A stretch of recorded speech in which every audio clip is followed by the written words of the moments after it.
All right, it's the next day. I'm getting a little ahead of myself. I already got some dimensions and I did some test cuts. The inside corner on the door side, it's like a 1/2 degree off. So when I cut this, I just put a little piece of paper between the work and the miter saw. I just remembered that about this miter saw. This is where the indent thing should go. That broke long ago, so I locked this thing down at 90. It'll do an angle, but then getting it back to 90 can be a big problem. This thing is way past its prime, but a 1/2 degree, I just put a piece of paper there and ran it through. I'll have to do it different on the other side. But basically a cope cut is just an inside miter. This is 45 degrees. And then you take your pencil and you mark this edge. And this is not gonna seem like much on a straight cut like this. But if you got a really complicated cut, it will match dead on when you're done with it. So what you do is back cut this at, I don't know, 4 or 5 degrees, just so that you have like a dull knife edge here. And then at the top, I'm gonna wanna take a little round file and file that backwards, that profile, and then along this edge, I gotta try to make that as thin as possible. And then I'm gonna go on to the piece that's already there, mark a 45, and take a little bit out so this can ride over the top of it. And it should fit really nice and tight, no caulk or anything needed. So I've never done it before on straight stuff like this. It works beautiful on real complicated molding, so I don't see why it wouldn't work beautiful on this. But it's going to be a pain in the butt to cut all this stuff off without the correct tools. Yeah, I can't do it without a sliding miter. I can't really do it on the miter saw. Yeah, maybe I can. Just set the saw and go right past the edge a little bit and then stop before we get to this top part. That's going to have to be done by hand. Okay, that's what I'll do. All right, I'll just get back to you when I make that back bevel and show you what I do from there. All right, we'll tip this. It's not a critical angle, but like I said, you want to go 3 to 5 degrees, somewhere around there. At 5 degrees, at 5 degrees, it'll be easier to file this edge.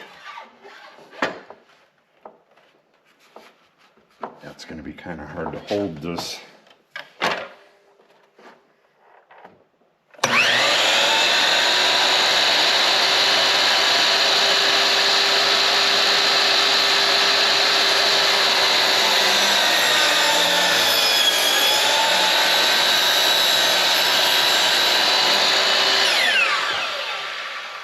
Beautiful. Okay, now I'm going to have to hand saw. Well, actually, I'll use a multi-tool and cut it there and then cut it back to here. And then we'll take a file and file the rest and then go test fit it. Okay.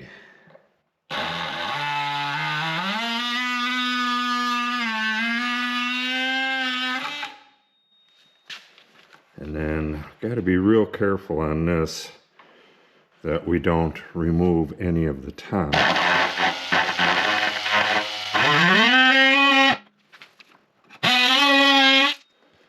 Okay, now I'm going to clamp this down and remark my edge, and we'll file to that.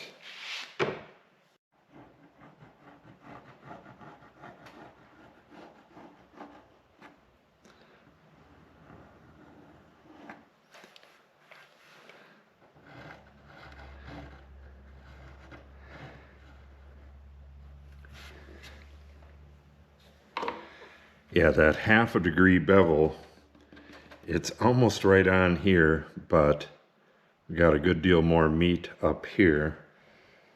That's the way it should be, but it'll just take forever to rasp that out of there. Let's see if I can nibble a little bit out. Wow. I remember when there was one company making these multi-tools, I believe it was Fiend or Fine, that was back in the 80s, I believe. And they were like, I don't know, $500 or $600 a piece. And you really couldn't afford it. And then everybody started making them once the patent went out. And I just never got one until a few years ago. And I use it for everything now.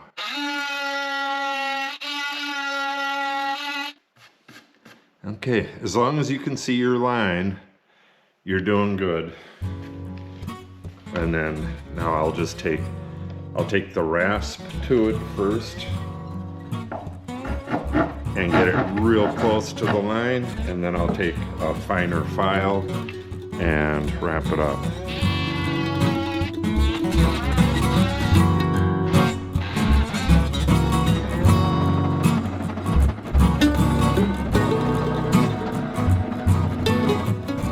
You could also do an inside miter. You have to find out the angle, but an inside miter is always going to open up. This can't open up. It's basically just a butt joint with a knife edge. And if you got a fancy pattern on it, it'll match that.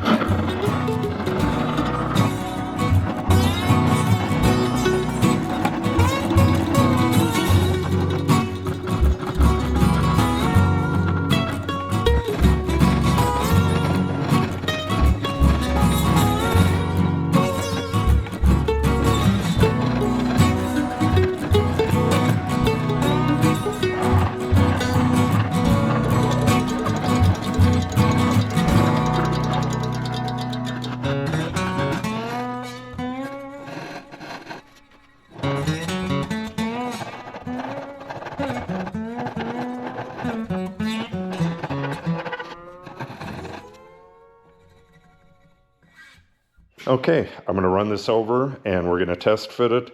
We're also going to cut that bevel, just a slight relief on the top of the existing molding. Unfortunately, the clamps did a little bit of scuffing up on this stuff, but this is going to get repainted. It's getting sanded and painted in place, so that'll be fine. And my little mark there, which is from this, got to be a little careful with that. I was taking off some of that back stuff and I got a little over exuberant, but that's just going to fill up with paint, so that'll be fine. So we got to go over there and make a little razor cut and then scoop that out a little bit, and hopefully this fits pretty darn good. We are going to be putting a bead of caulk along the whole top, like I told you before, and that same tiny bead in the corner, less than a 1/16 inch bead. So if there's any little openings or anything in here, which there'll probably be, that'll get covered up. And it's not going to open up with changes in humidity and stuff, because this is basically a butt joint. If it's in there nice and tight, it's not going to open up. Okay, let's run over there and test fit. Okay, I have my molding up on blocks so that this rides over the top. Now I can just draw a line down on there and then take my razor knife and cut that out. But I'm thinking it's a little tight at the bottom. Got to get this down where it's going to be. It's a little tight at the bottom and a little less tight at the top. I think I'm going to file that a little more, and then we'll come back here and test it again, and it should be real close. But basically with this, I'll just take my razor knife and mark a line, and then just like saw a little bit down into it, and then pop that little bit out, and this should fit right down in there. Okay, let me go take a little bit more out. I think I'll get back with you once I have this fitting the way I want it. Okay, that's much better. A lot of what you're seeing is actually the pencil still being on there. We'll get rid of the pencil before we put this in there permanent. Now, I'm gonna kind of hold this in place and mark for that top cut, get that cut, and then I'll show you what it looks like. It's really tight in here. There's no way I can set the camera up so you can see that, and probably don't want to see it anyway. So let me get that cut, and then I'll get right back to you. Okay, like I said, I just had this on blocks, and I marked off where my miter was going to go. Now I took the blocks off, I made my cuts there, and there we go. I mean, you could see the pencil marks, but it's as close to perfect as you're going to get. And then once this is nailed in, this will be really nice. Well, nailed, and that just micro bead of caulk there. This board here has more problems than this. I didn't sand this as good as I should have, and you could still see saw marks on top of that. So we're going to go in, we'll sand that out of it, and when we repaint this corner, we'll end up perfect. All right, so in order to get this piece in, I need to get this figured out, get my plinth figured out, and I got to pre-drill the plinth because that's going to get hand nailed with some galvanized nails. This is treated wood, so you don't want to use regular nails. So we'll get this in there, nail this in place, and then put the plinth up against it, which is going to fit really nice. We already checked that. Dead on. And then we'll move over to that side. I went and had lunch and found out where the studs are in this wall. You know, there's one on either side of an outlet, so I had to find out which side and then measure over 16 inches. It makes no sense at all shooting a nail in like right here. That's just going to go into drywall. Anything down in the bottom is going to go down into the sole plate, so that'll work as well. And then we have a triple stud at the door here. So now we have this. Oh, forgot to mention, I back buttered this joint after removing the line from there. There's less than a 64th of an inch of gap there. So I just back buttered it a little bit, which is just putting a tiny little bead of caulk on the back side of it. Then when you press it together, almost all the caulk comes out, and then you just wipe it clean with a damp cloth. So there's basically nothing there except in that really tiny little gap. So this is flush. We'll just have to repair that. I should have showed this, but I just got carried away. So now I have to hand nail the plinth in place, and once I do that, we'll get that one cut.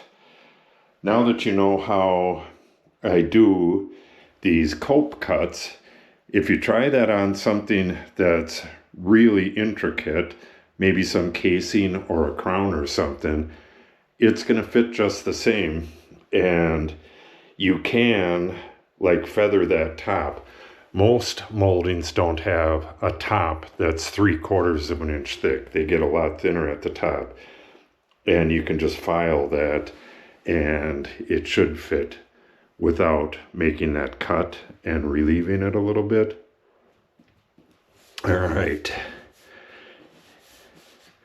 Yep, a little bit of sanding, a little bit of painting, and this is going to be perfect. All right, let me get this plinth in, and then we'll move over to there. Okay, we got this corner done. Still got to get the shoe in there, but it's looking really good. I missed a couple times with the hammer, so the spackle is actually covering the majority of the holes. There's a little ding in there where I hit it with the hammer. That'll sand out though. Kind of figuring out how I'm going to do the rest of this. We're going to have a 4-foot heater right here.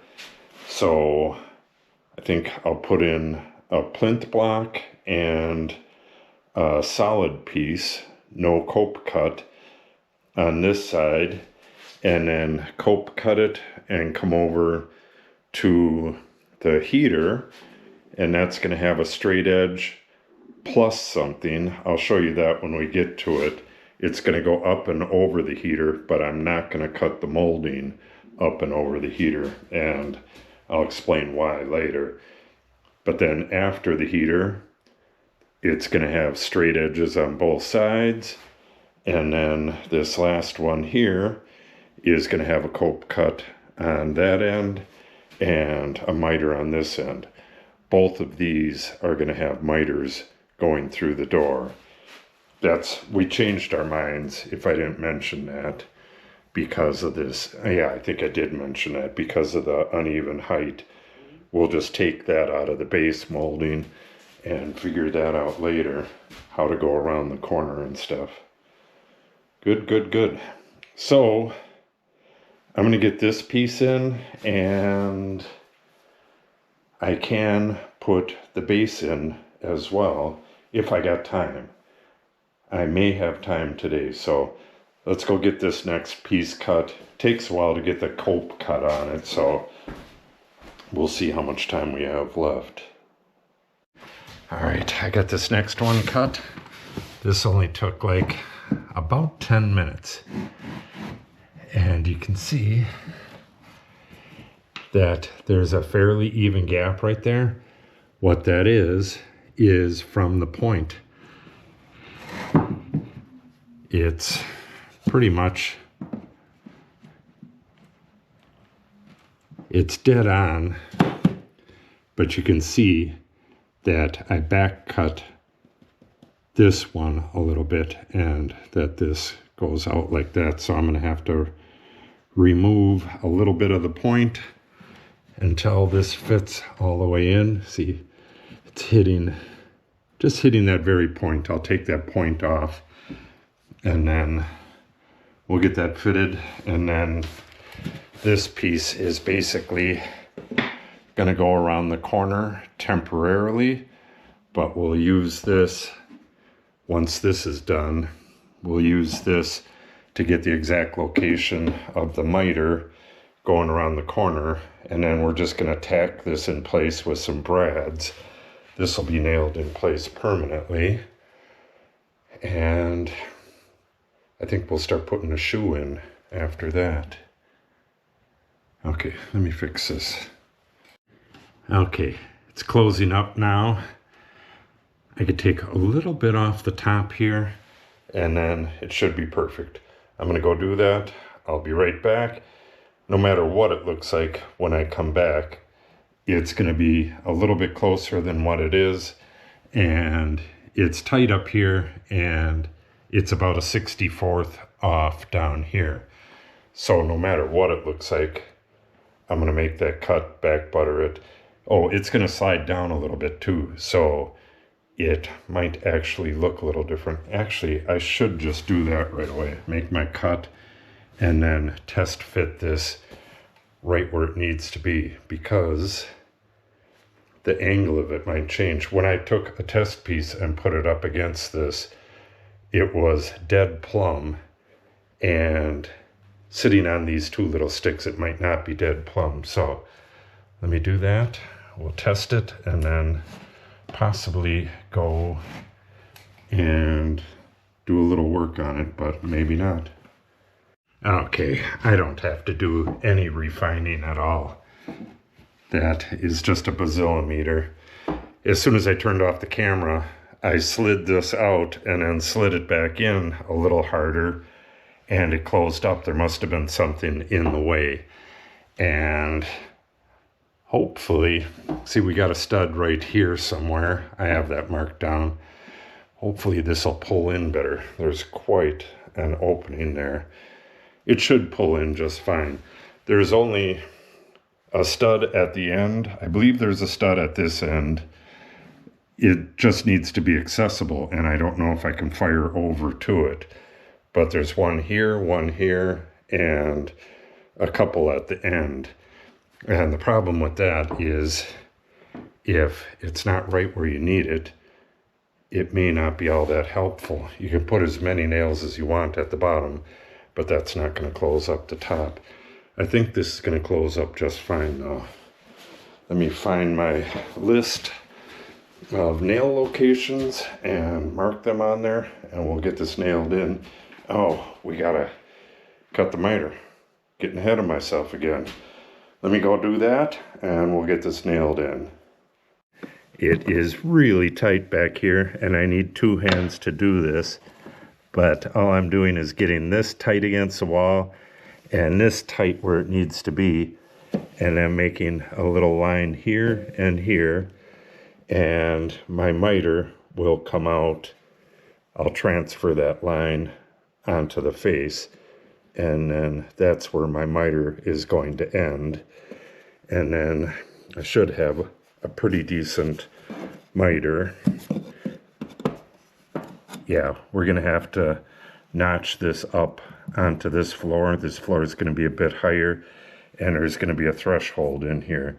So at some point, we'll be doing some fancy cutting on that. But for now, that's just going to keep this sharp end from getting damaged.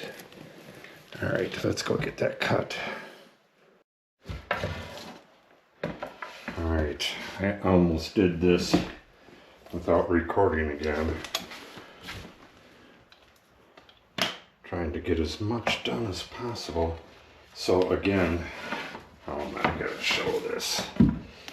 You want the tiniest little bead you can get on the back here, which is hard to do with a caulk gun. But I don't have one of those little tubes right now.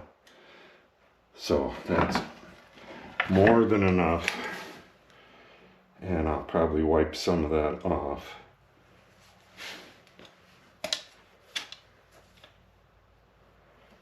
And wipe my hands off. All right, as thin as possible. And towards the back, it's not even going to touch because of the back bevel. So it's just kind of a way to get rid of it.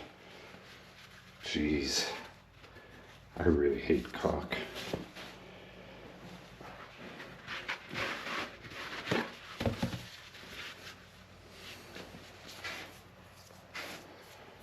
All right, now get this in place.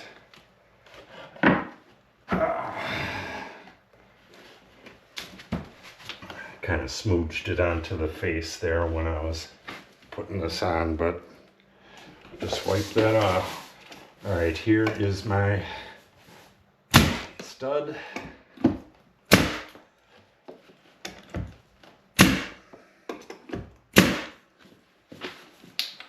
Another one over here.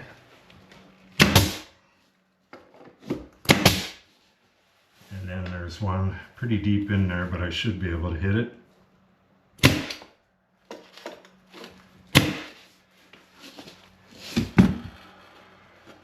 That worked pretty good. All right, I can put a couple more at the bottom. Or I can put as many as I want, but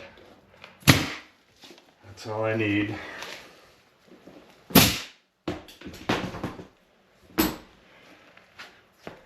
Okay, let me wipe this off.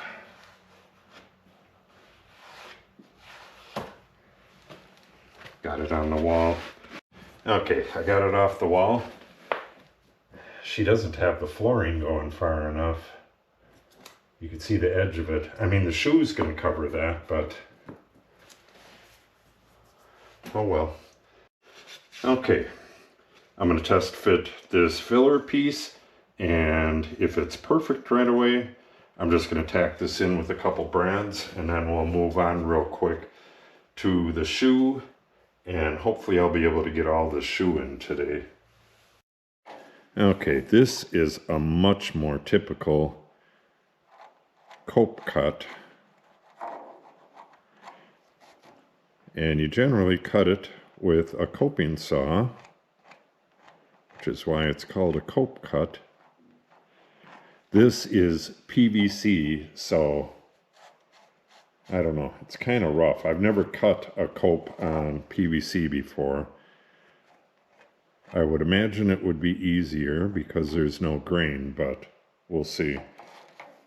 All right, I could probably nibble this with the multi-tool, but we'll go get the coping saw and I'll show you how it used to be done.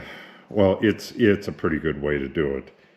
When you're doing a bunch of this stuff, you can get so close with the coping saw that you just got to get in there a little bit with the file and you're done. I'm not at that point. I haven't done this in quite some time, but I should be able to get a fairly good cut on that.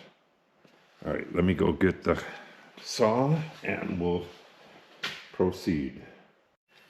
In the time it took me to go find this, I could have completely finished everything I wanted to do today. Oh, this stuff is kind of tricky. Yeah, I've never worked with, no, I never did a cope cut with this before. And it's pretty brittle.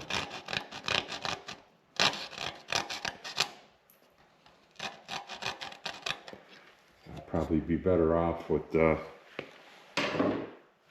multi-tool and just nibble some of that out of there.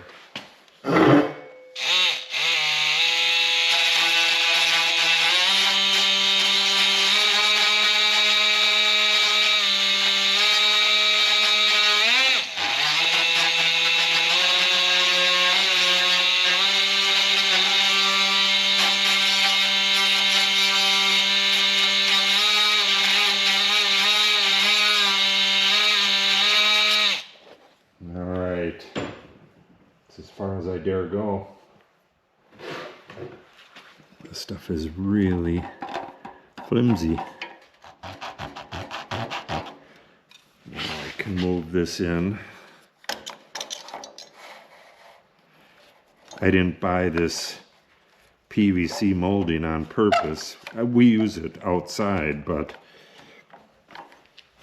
it was in the wrong aisle. I got the other stuff in the bin right next to it, and that was wood.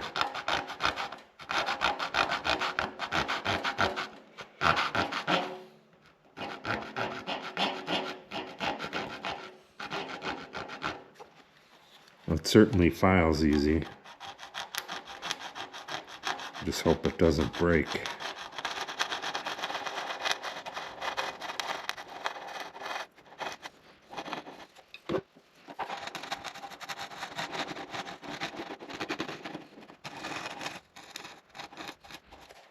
This is how it's normally done. Gets paper thin out here, and that just goes right over the other molding. You don't have to make a cut, but with that Craftsman base, the cut is necessary.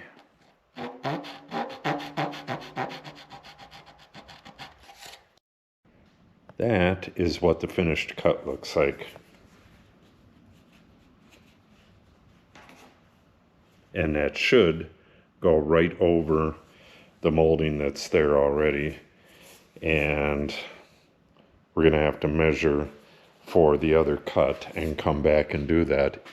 It is incredibly windy out there. That's why we can't set up out in front of the tiny house. Really sucks. But I don't know. I don't want to do all this kind of stuff over there in that tiny little place. That would suck as well. Okay.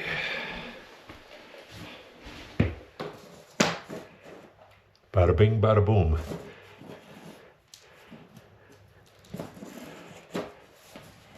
And that's what it'll look like. It's actually a smidge off of the floor, but you nail it right here, and that tightens it up, and you have an incredibly tight joint that's never going to come open. All right, I'm going to mark it. We'll get this cut and installed. I'm not 100% sure what I'm going to do on that other side yet, so we'll probably do that tomorrow. Let's get this cut and installed, and we'll wrap this video up.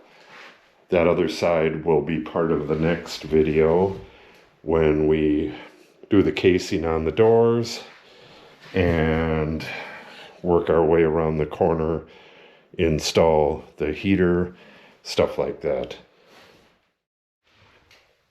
I popped that in there as a test fit, and it's so tight that I might damage it getting it out. So let's just nail it in. Looking for that coping saw took way too much time, but I'm glad I found it and showed a more traditional coping cut, even though it was in PVC, which is kind of an odd material. All right, beautiful.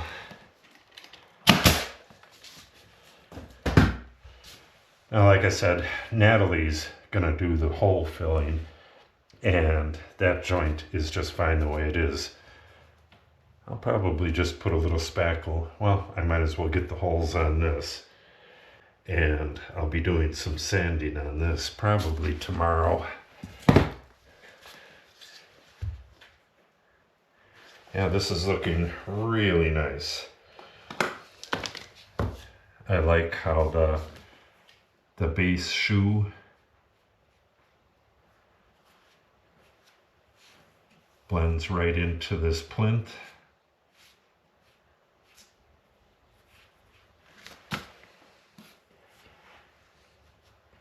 And if you've never seen this stuff, the pinkness goes away when it's dry. This was put on a while ago and it's whitened up.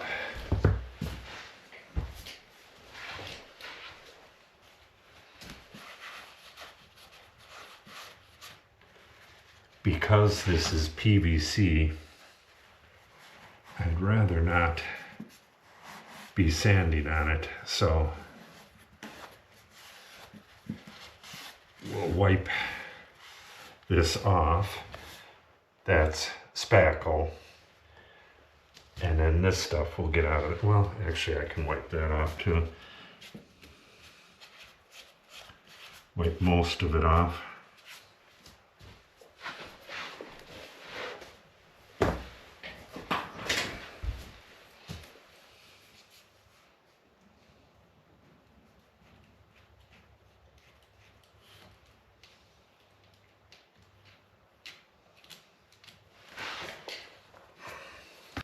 Okay, that's going to wrap it up for today. That was about 7 hours to get 5 pieces of molding in. A lot of it was looking for stuff and filming it, but, oh, and going back and forth across the street. I've probably been back and forth, oh, I would say a good 30 times. You know, I'll go across and then I won't have something that's over here, so I'll have to come back and get it and go back over there. Real pain in the butt. It'll be nice once the weather is a little bit better and I can park the gator right there with all of the trim on it and put the saw right there. But that's not going to be tomorrow either, or the day after that. The day after that, we're running to town, so it's not going to be anytime soon. I might have this whole thing done by that time and won't need to do it. Okay, so tomorrow, yeah, I think I'm going to go this way. I'm going to put the other plinth block in, and then a piece of the base, and then we'll work on the door, and then we'll do this upper part as well. Oh, I don't have the cap molding made yet, so I'm going to have to make that up. Well, it doesn't matter. We can work our way around the bottom too. So if you want to see any of that stuff, make sure you subscribe and click on the update icon. If you have any questions or comments, make sure you put them in the comment section below. And if you share the video and or give it a like, it helps the channel out greatly. Thanks for watching and have a great day.